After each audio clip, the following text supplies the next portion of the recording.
सो Mendel के laws, test cross, back cross, reciprocal cross देखने के बाद अब हम लोग इस स्टेज तक पहुंच चुके हैं कि हम थोड़ा सा आगे बढ़े। मेंडल के लॉ क्या हर जगह सही थे? अगर हम लोग इन चीजों को जानते हैं तो बेटा आज हम लोग कहेंगे कि नहीं, मेंडल के लॉ हर जगह पर सही नहीं। कुछ लॉज या कुछ क्रॉस हमें ऐसे भी देखने को मिले जो हमारे पास मेंडल के रिजल्ट को फॉलो नहीं कर रहे थे। इसमें सबसे पहला आता है लॉ ऑफ इनकम्प्लीट डोमिनेंस। कौन सा आता है बेटा? Law of incomplete dominance. अब इस लॉ ऑफ इनकम्प्लीट डोमिनेंस में आप लोगों से क्या कहा जाता है, आइए देखें। ये कहता है कि आप क्रॉस कराइए। सबसे पहले तो देखा किसमें जाता है, ये आपको पता होना चाहिए बेटा। इसमें एक स्पीशीज है 4 o'clock प्लांट, इसे बोलते हैं मिराबिलिस जलपा, मिराबिलिस जलपा। और दूसरा है एंटीराइनम या डॉग फ्लावर या स्नैपड्रैगन, ठीक है। और इसके अलावा अगर हम लोग चिड़िया की बात करें तो चिड़िया भी एक चिड़िया है एंडालुसियन फॉल, ठीक है, उसमें भी आपको एक चीज देखने को मिलती है। बट कैसे, आइए देखें।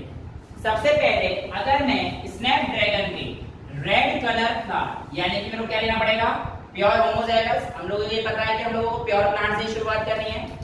रेड कलर के फ्लावर को अगर मैं व्हाइट कलर के फ्लावर से क्रॉस कराता हूं, pure red cross with pure white, तो बेटा मेरे पास अब क्रॉस कैसे बनेगा आपको पता है, आर आर, इसका इससे आर आर। सिमिलरली हमारे पास 4 गैमीट्स, आपको पता है तो ये कैसे बनते हैं, ठीक है। तो ये चीज हम लोगों को पता रहनी चाहिए, 4 गैमीट्स बनेंगे, तो ये आपको पता है। अब यहाँ पर हमें ना तो रेड देखने को मिला था ना व्हाइट देखने को मिला था, यानी कि लॉ ऑफ डोमिनेंस तो खत्म हो गया। इसीलिए मैंने आपको बोला था कि law of dominance is not the universal law. Even dominant gene यहाँ पर कोई रोल प्ले कर रहा है या नहीं, ये हम और आगे देखेंगे। अभी देख लेते हैं कि यहाँ पर हम लोगों को और 4 पिंक कलर के फ्लावर कैसे मिले बेटा, और 4 वर पिंक। आगे जब हम लोग गए तो हम लोगों ने देखा कि जब इसको F1 जनरेशन हो गई, फिर क्रॉस कराऊंगा, सेल्फिंग कराऊंगा, तो आर आर को जब मैं इसी के साथ क्रॉस करूंगा, सेल्फिंग बोलते हैं बेटा, मेरे पास क्या बनेगा, F2 जनरेशन। तो यहाँ पर मिला मेरे को एक बड़ा आर, एक छोटा आर और एक छोटा आर छोटा आर, ये हमारे पास 2, राइट। अब देखिए बेटा यहाँ पर क्या, मेंडल का F2 में फिनोटाइपिक और जीनोटाइपिक रेशियो अगर आपको याद हो तो जीनोटाइपिक रेशियो F2 जनरेशन में हमारे पास 1:2:1 आया था, और मेंडल का F2 जनरेशन के लिए 3:1 फिनोटाइपिक कैरेक्टर आया। याद है 3 टॉल 1 डॉर्फ आया था, और 1:2:1 कैपिटल टी का 1, कैपिटल टी स्मॉल टी के 2 और स्मॉल टी का 1। लेकिन जब लॉ ऑफ इनकम्प्लीट डोमिनेंस आया तो मेंडेलियन का जीनोटाइपिक और फिनोटाइपिक कैरेक्टर में से एक फैक्टर और चेंज हो गया था। वो क्या था कि जो हमारे पास मेंडल ने मटर के दाने में फिनोटाइपिक रेशियो 3:1 देखा था, वो अब 3:1 यहाँ पर नहीं है। यहाँ पर बेटा 1 रेड 2 पिंक और 1 व्हाइट फ्लावर, यानी कि इनकम्प्लीट डोमिनेंस में ये एक ऐसा केस है जहां पर जीनोटाइपिक रेशियो और फिनोटाइपिक रेशियो क्या आता है, सेम आता है। तो ये क्वेश्चन आपसे पूछ लिया जाता है कि ऐसा कौन सा क्रॉस है जहां पे जीनोटाइपिक और फिनोटाइपिक रेशियो सेम आता है, तो आपके सामने आपका आंसर है law of incomplete dominance case. एक ऐसा ही इनकम्प्लीट डोमिनेंस का केस बेटा हम लोगों ने ना एक फाउल में देखा। फाउल जो मतलब की चिड़िया एक टाइप में होती है, तो एंडालुसियन फाउल जो थी आपकी, उसमें क्या था कि आपके पास ये ब्लैक कलर की जीन आती है, इसको कंट्रोल, हाँ ब्लैक कलर का जो हमारे पास आता है, वो कड़कड़नाक बोलने की बात नहीं करता, यहाँ पर दूसरा है भी सुनो। तो हमारे पास ब्लैक कलर का था, और इसको हमने थोड़ा सा ग्रेइश कलर का जो मुर्गा था उससे हमने क्रॉस कराया। अब F1 प्रोजेनी में जो हमारे पास आए थे वो क्या आए थे, कैपिटल बी स्मॉल बी, ऐसे 4 आ जाएंगे बेटा। ये आए थे ब्लू कलर, किसके आए थे, ब्लू कलर के। अब दिक्कत ये थी कि जो मार्केट में वैल्यू थी ना, वो ब्लू कलर की तो बहुत ज्यादा थी, इनकी ज्यादा वैल्यू थी। तो वहां पर जो लोकल लोग रहते थे, उन्होंने सोचा इन्हें मार देते हैं, इन्हें मार देते हैं, क्योंकि भाई इनका अगर क्रॉस करा रहे हैं तो 4 ब्लू आ रहे हैं, ब्लू वाले सारे ब्लू देंगे। लेकिन हुआ क्या, उन्होंने इनको मार दिया, ठीक है, और लालची लोगों ने ये जनरेशन उठा ली सारी ब्लू वाली, तो उन्होंने क्या कराया भाई, बीबी को क्रॉस करा दिया किससे, बीबी से। तो हुआ क्या देखो, capital B capital B, capital B small B, capital B small B, small B small B. पहले कम से कम 4 तो मिल रहे, अब सिर्फ 2 नीले रह गए, और मारने के बाद भी सफेद और ग्रे वाले मतलब ग्रे और काले वाले आते रहे। तो ये साइंस का बताओ तो ये हो जाता है, ठीक है। तो बेटा ये चीज हमें पता होनी चाहिए कि जो इनकम्प्लीट डोमिनेंस है 1:1 का रेशियो फॉलो करता है फिनोटाइपिक में भी और जीनोटाइपिक में भी, तो ये चीज हमारे पास आती है। बट यहाँ पे मैं आपको बताना चाह रहा हूँ कि मेंडल में लॉ ऑफ डोमिनेंस है वो खत्म हो चुकी है, यहाँ पे लॉ ऑफ इनकम्प्लीट डोमिनेंस आ चुका है। इसको आपके एनसीईआरटी को एग्जांपल से देती है बेटा। मैं आपको यहाँ पे बताता हूँ कि एक ऐसी जीन ले लेते हैं, आप एनसीईआरटी को एक बार प्लीज पढ़िएगा। उसमें बोलता है कि हमें पता है कि जीन के पास इंफॉर्मेशन होती है आगे पहुंचाने की, राइट। अब मैं मान के चलता हूँ कि आपके पास कोई एक ऐसी जीन है जो ऐसा एंजाइम प्रोड्यूस करती है जो कि सबस्ट्रेट बनाने के लिए रिस्पांसिबल है। मतलब अगर मैं कहता हूँ कि मेरे पास कोई जीन है कैपिटल बी मतलब जीन तो कैपिटल बी और स्मॉल बी, तो ये एक एलील हो गए, जीन तो हमारे पास बी है। मैं अज्यूम कर रहा हूँ कि मेरे पास कोई भी एक जीन है, उसमें 2 टाइप के जीन, मतलब जीन तो एक ही हो गया बी, उसमें 2 टाइप के हैं। बी किस तरीके से हो सकता है, कैपिटल बी हो सकता है और स्मॉल बी हो सकता है, राइट। मैं कहता हूं gene B is responsible for producing an enzyme, ऐसा एंजाइम प्रोड्यूस कर रहा है जो कि सबस्ट्रेट बनाता है, कि प्रोडक्ट बनाता है। अब अगर मान के चलता हूं एक जीन बी सही वाला मौजूद है, लेकिन जो दूसरा जीन आया ना वो मैंने मान के चल लिया वो नॉर्मल आया। पहले केस में क्या मान के चल लिया कि वो नॉर्मल आया, यानी कि बी आ या थोड़ा सा लेस एफिशिएंट आ गया मान के चल। बेटा मैं ये कह रहा हूं कि मैंने यहाँ पर एक जीन ले लिया, लेट्स से बी जीन। अब बी के 2 फॉर्म हो सकते हैं, कैपिटल बी और एक स्मॉल बी, इसके एलील्स हो सकते हैं। अब मेरे पास इस बी के साथ अगर ये डोमिनेंट है capital B, small B recessive मान के चल रहा है, राइट। इस बी के साथ नॉर्मल जीन है, कौन सा, कैपिटल बी। तो मुझे पता है इसके केस में एंजाइम भी बनेगा और प्रोडक्ट भी बनेगा, क्योंकि भाई हमें पता है बिल्कुल नॉर्मल जीन है, सारे काम बिल्कुल नॉर्मल तरीके से। लेकिन अगर मैं कहता हूं कि इस बी के साथ एक जो जीन ले लिया मैंने वो थोड़ा सा फॉल्टी ले लिया है, छोटा बी ले लिया, राइट, यानी कि मान के चलो इसके साथ फॉल्टी जीन मेरे पास आ गया। अब जो मेरे पास एंजाइम बनेगा ना, जो नया एंजाइम आएगा बेटा, वो लेस एफिशिएंट होगा। क्या होगा, लेस एफिशिएंट, यानी कि वो जो प्रोडक्ट बनाएगा उस प्रोडक्ट में बहुत ज्यादा एफिशिएंसी नहीं रहने वाली, यानी कि उसकी एफिशिएंसी कम हो गई। अभी एक केस और कि अगर ये जीन ही ना हो, मतलब बी के साथ सिर्फ बी अकेला जा रहा है और ये वाला जीन हमारे पास दे रखा है आपको, ये कहता है इस बार इस जीन को ही गायब कर दो, इस बार इस जीन को ही गायब कर दो, तो आप कहोगे कि अकेला ये बी यहाँ पर कोई एंजाइम ही नहीं बना रहा, नो एंजाइम एट ऑल। कुल मिला के कहने का मतलब क्या है, हम लोग पहले जब मेंडल के लॉ को देख रहे थे वहां पे देख रहे थे कि अगर डोमिनेंट वाला जीन प्रेजेंट रहता है तो वो अपने इफेक्ट को हमेशा शो कर सकता है, लेकिन यहाँ पर देखो ना, डोमिनेंट के साथ जो दूसरा जीन प्रेजेंट था नॉर्मल वाला, उसने तो एक्सप्रेस किया, लेकिन डोमिनेंट के साथ जब बेकार वाला जीन था ना, तो बेकार वाले जीन का कैरेक्टरिस्टिक एक्सप्रेस हुआ है, लेस एफिशिएंट आया है।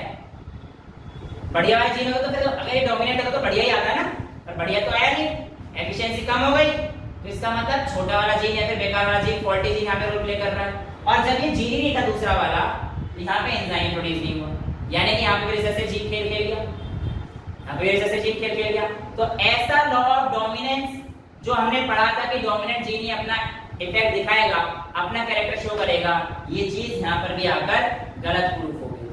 तो मेंडल के लॉ इनकम्प्लीट डोमिनेंस और फंक्शनिंग ऑफ एंजाइम के आकर दोनों चीजें गलत हो जाती हैं, इसीलिए हम लोग लॉ ऑफ डोमिनेंस को यूनिवर्सल लॉ के अंडर कंसीडर नहीं करते। नेक्स्ट जो हमारे पास टॉपिक आने वाला है बेटा, वो है कोडोमिनेंस। क्या है, कोडोमिनेंस। एक चीज बेटा आप बहुत ही दिमाग में डाल लेना, हम लोग कोडोमिनेंस और मल्टीपल एलेलिज्म दोनों का एग्जांपल ABO ब्लड ग्रुप दे देते हैं, राइट।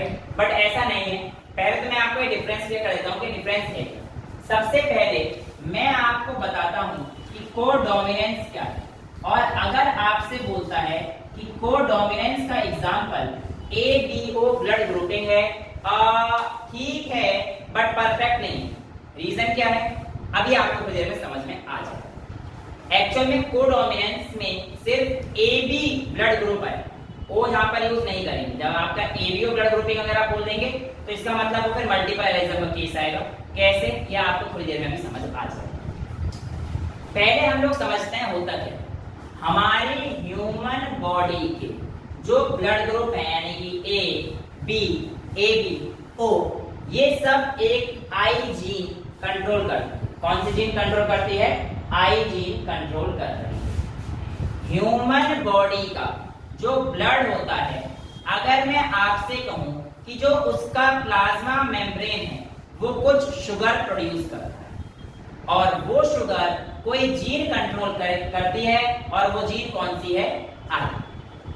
अगर मैं और डिटेल में जाऊं तो आपके पास बेटा, आप लोगों ने सुना होगा कि आप लोगों के पास 4 blood group A, B, AB और O। अब इसमें कोडोमिनेंस का मतलब है जब दोनों साथ रहते हैं तो दोनों ही एक्सप्रेस कर जाते हैं, यानी कि कोई एक डोमिनेंट नहीं है। यहाँ पर मेंडल के अकॉर्डिंग एक डोमिनेंट था, सिर्फ था, लेकिन यहाँ पर ये गलत हो गया है। अभी देखेंगे कैसे।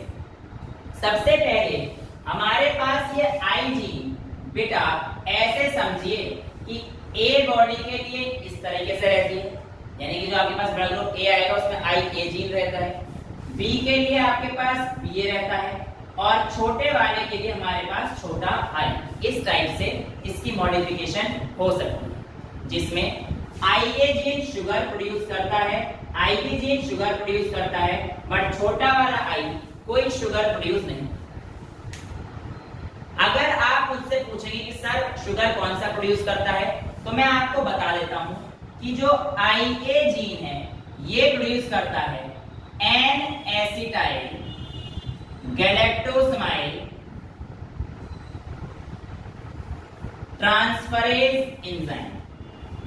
ये आई ए पहले तो ये एंजाइम प्रोड्यूस करता है जो कि आपके ब्लड की सरफेस पर H एंटीजन्स को रिकॉग्नाइज करता है। H एंटीजन को रिकॉग्नाइज करने पर उसके बाद ऐड कर देता है गैलेक्टोसमाइल ट्रांसफरेज। क्या ऐड करता है? गैलेक्टोसमाइल ट्रांसफरेज टू शुगर। तो इस तरीके से आपका IA फंक्शन करता है। सिमिलरली जो आपका IB है, अगर मैं उसकी बात करूं तो वो प्रोड्यूस करता है गैलेक्टोसमाइल ट्रांसफरेज एंजाइम। और बेटा अगर मैं उसके आगे बताऊं तो ये भी काम बिल्कुल सेम ही करता है। सरफेस पर H एंटीजन से रिकॉग्नाइज होने के बाद ये ऐड करता है गैलेक्टोज टू शुगर। अब जब इसने इतना काम कर दिया, इसके बाद बेटा A एंटीजन बन जाता है। याद रखिएगा, अगर A ब्लड ग्रुप है तो उस पे A एंटीजन हो, और अगर B ब्लड ग्रुप है तो इसके बाद इस पे B एंटीजन हो। अब ये तो हमें समझ में आया कि शुगर प्रोड्यूस करता है तो कौन कौन शुगर प्रोड्यूस करता है। ये आपकी एनसीईआरटी कहती है यहाँ पर एक लाइन में, अगर आप ध्यान से देखेंगे कि A B को blood groups are controlled by gene I, the plasma of red blood cells has sugar polymers that protrudes from its surface and the kind of sugar is controlled by the gene। इसके आगे क्या है ये नहीं बताया था NCERT में, मैं आपको बताता हूँ।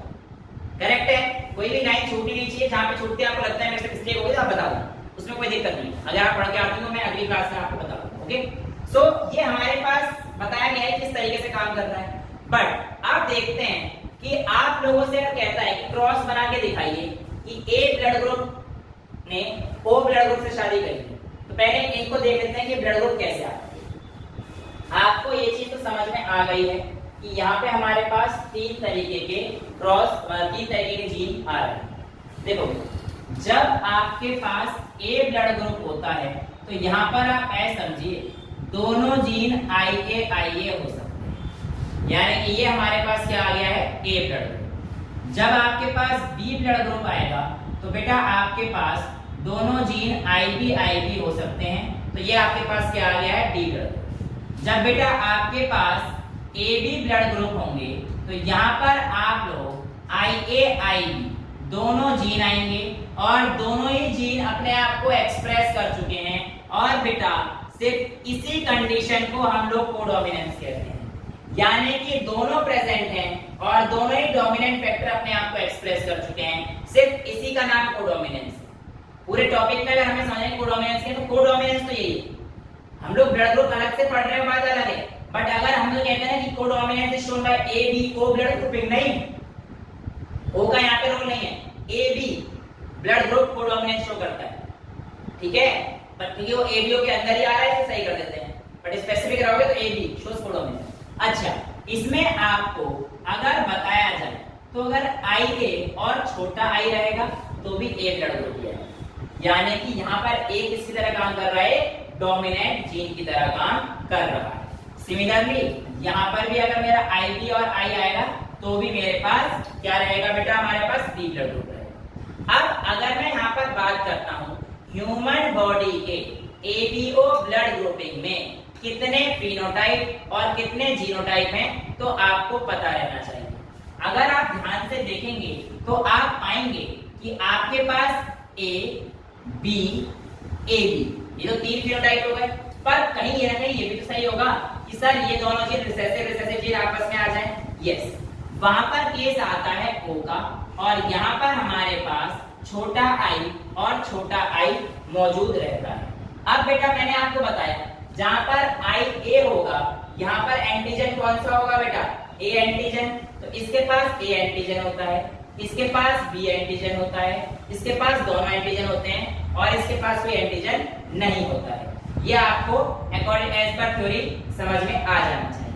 अब अगर मैं बात करता हूँ कितने टाइप्स के ब्लड ग्रुप आपको दिख रहे हैं, तो ABABO, यानी कि आपके पास ह्यूमन ब्लड ग्रुप में 4 फिनोटाइप आपको दिख रहे हैं, बट 4 फिनोटाइप बनने के चांसेस कैसे कैसे हैं, 1, 2, 3, 4, 5 और 6, इसीलिए इसके पास 6 जीनोटाइप होते हैं। तो ह्यूमन ब्लड ग्रुप में आपके पास 4 फिनोटाइप 6 जीनोटाइप पूछेगा तो आपको समझ में आ जाना चाहिए कि ये कैसे होता है। अब आगे हम लोग देखते हैं कि मल्टीपल एलिलिज्म क्या है, और इसके अंदर भी हम लोग ह्यूमन ब्लड ग्रुप का एग्जांपल क्यों पढ़ते हैं। बेटा जब कोई भी फैक्टर 2 से ज्यादा जीन से पढ़ा जाता है, ऐसे को हम लोग मल्टीपल एलिलिज्म में पढ़ते हैं। मल्टीपल एलिलिज्म में अगर हम लोग देख रहे हैं तो 2 जीन से ज्यादा जीन अगर किसी चीज पे इफेक्ट डाल रहे हैं वो मल्टीपल एलिलिज्म है। यहाँ पर आप देखेंगे तो ये बिल्कुल परफेक्ट एग्जांपल है मल्टीपल एलिलिज्म का। क्यों? क्योंकि यहाँ पर 2 जीन के अलावा एक तीसरा जीन भी है छोटा I जो कि रोल प्ले कर रहा है। तो yes, it is true to say कि human body shows perfect example of codominance and multiple allism, but multiple allism एक ह्यूमन बॉडी कभी शो नहीं कर सकता। क्या आप में से कोई इसका रीजन बता पाएगा मेरे को? मैंने क्वेश्चन पूछा है कि मेरी बॉडी कभी भी कोडोमिनेंस का दिखा सकती है, बट मेरी बॉडी मल्टीपल एलिज्म का रोल नहीं प्ले कर सकती। जबकि मैं कह रहा हूं कि ह्यूमन बॉडी या human blood group shows both multiple allelism and codominance. ना बेटा, फीमेल मेल की बात ही नहीं है। मैं आपको बताता हूं, एक्चुअल में मेरे अंदर मैक्सिमम पॉसिबिलिटी इनमें से एक ब्लड ग्रुप के आने की तो है यार। 3 जीन तो मेरे अंदर आ ही नहीं सकते किसी भी टाइप से, और जब तक 3 जीन नहीं आएंगे मल्टीपल एलिज्म का केस नहीं पढ़ सकते। तो मल्टीपल एलिज्म केस पॉपुलेशन में पढ़ा जाता है, ना कि एक सिंगल स्पीशीज। समझ में आया? मैं सिंगल इंडिविजुअल मल्टीपल एनालिज्म का केस नहीं बना सकता, क्योंकि मुझे उसके 3-4 बंदे चाहिए होंगे ना, जिसका एक का ए होगा, एक का बी होगा, एक का ओ होगा, तभी जाके तो मैं देख पाऊं कि आई जी कहीं का आ रहा है, छोटा ई। सिंगल में तो मेरे अंदर ए बी हो गया तो मैक्सिमम मैं कोडोमिनेंस पढ़ सकता हूं, वो भी ए बी हुआ तो बना, तो वो भी गया, ठीक है। इसलिए मल्टीपल एनालिज्म को पढ़ने के लिए हमें पॉपुलेशन चाहिए होती है, ना कि एक सिंगल इंडिविजुअल से हम लोग काम नहीं चला सकते हैं। क्लियर है। अब इसके अलावा एक और चीज जो आपको पता होनी चाहिए वो है कि when one gene controls more than one character, जब एक ही जीन एक से ज्यादा कैरेक्टर को अपने अंदर रख सकती है या उसकी वजह से एक से ज्यादा कैरेक्टर इन्फ्लुएंस हो रहे हैं, तो ऐसे जीन को हम लोग बोलते हैं प्लियोट्रॉपिक जीन। क्या बोलते हैं बेटा? Pleiotropic gene.